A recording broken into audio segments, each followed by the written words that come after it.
Welcome back. You're live with Expresso here on SABC3. It's a Tuesday morning, which means it's youth sport time. I think one of the most gratifying parts of this youth sport drive that we've been on is uncovering all of the brilliant sport that's on offer that we often miss.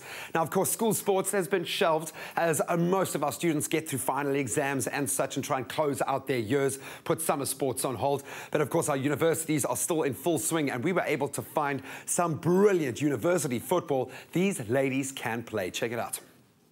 After a week of silky smooth skills and shibobos all round, 4 teams stood head and shoulders above the rest at the annual USSA Football National Club Championships. In the women's section, it would be the University of Pretoria against Tshwane University of Technology for final honours.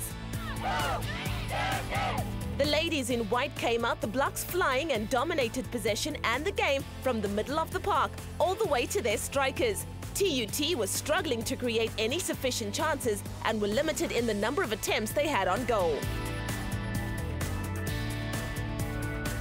It wouldn't be long before Tuks scored the inevitable opener after Chililo Ravanswo made great inroads to the opposition box and hit a sweet strike that left the keeper no chance. At this point, you would have been forgiven for thinking the floodgates were about to open. But Tonjani Catherine's charges held out till half-time, where they must have been on the receiving end of some harsh words.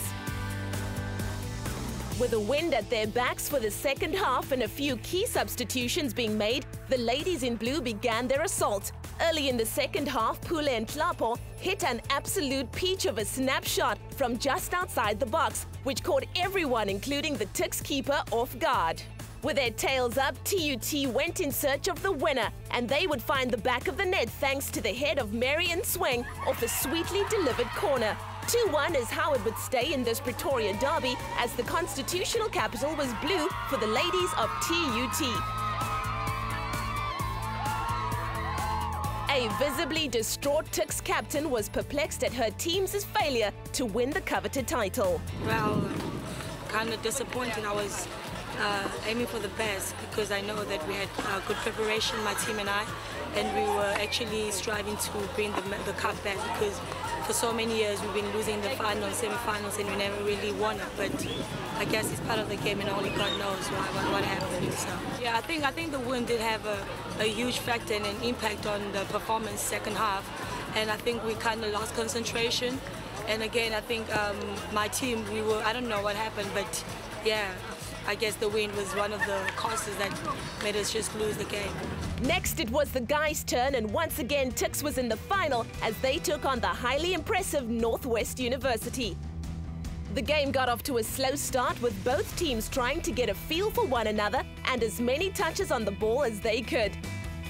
Both teams were probing with long balls, trying to get behind the last man. Eventually, Tuks would get the opening goal in the first half thanks to Lawrence Tshwane, and this is how it would stay until the second half, that is, until the introduction of speedy striker Mbongeni Masilela, affectionately known to his teammates as Pato. The game was stretched as NWU went in search of the equalizer.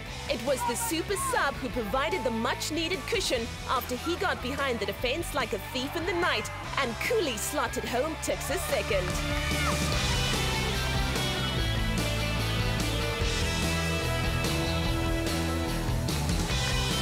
NWU would also pull one back in a scrappy affair in the box. With this goal, the last few minutes were tense ones. The nerves were put to rest by the boot of Matsobane Matsi, who delivered a memorable win for his university.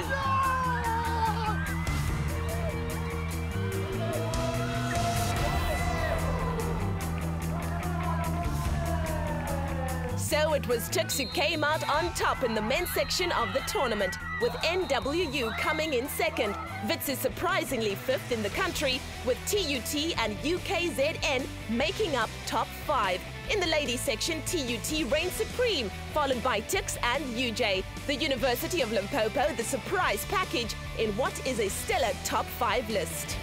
So a big congratulations to all the teams that took part in this year's event. It was a resounding success.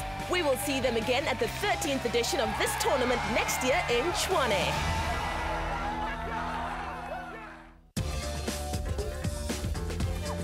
Expresso Youth Sport, brought to you by Deep Heat, warms pain away.